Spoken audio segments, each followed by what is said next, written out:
Баршаңызға сәлем, каналыма қош келдіңіздер. Сіздермен бірге Мейрамгүл.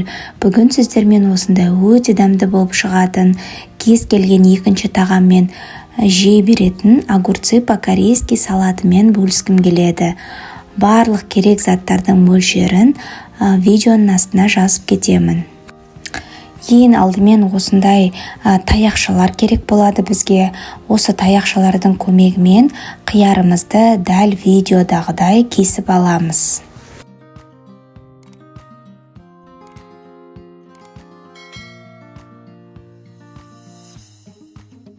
Бірінші жағын кесіп болған соң, осылай екінші жағына аударып, дәл видеодағыдай қайтадан кесіп шығамыз.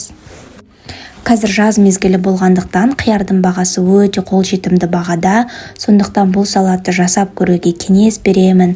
Өйткені кез келген екінші тағаммен, макаронмен, бешбармақпен өте күшті үйлеседі және тез әрі өте оңай дайындалады.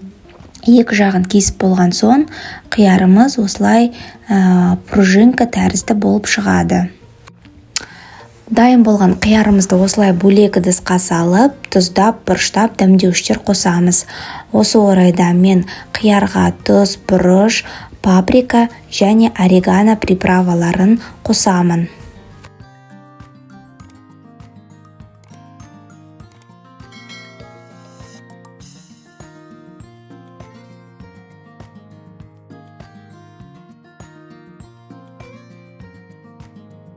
Дәмдеуіштерімізді қосып болған соң, мен осындай синкан соевый соусынан 2 шай қасық қосамын. Бұл салатқа өзіңізге ұнайтын кез келген приправа соусты қосаңыздар болады.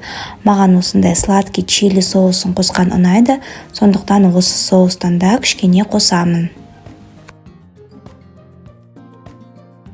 Қиярымызға зәйтүн майын қосып, барлық дәмдеуіштері қосылған соң, осылай қолымызға перчатка кисеңіздер де болады.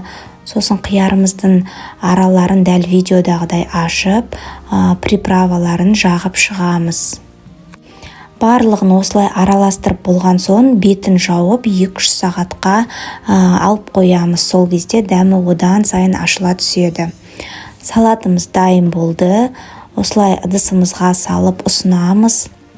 Өте дәмді керемет болып шығады. Жасап көруге кеңес беремін. Өте тез дайындалады. Дастарханға қояр алдында осылай бетіне кунжут сеуіп ұсынсаңыздар болады. Видеоны соңына дейін қарағандарыңызға рахмет. Сіздермен бірге болған Мейрамгүл. Менің каналыма тіркелуді ұмытпаңыздар. Өйткені мен сіздермен өте тез әрі дәмді болып шығатын рецепттермен бөлісемін.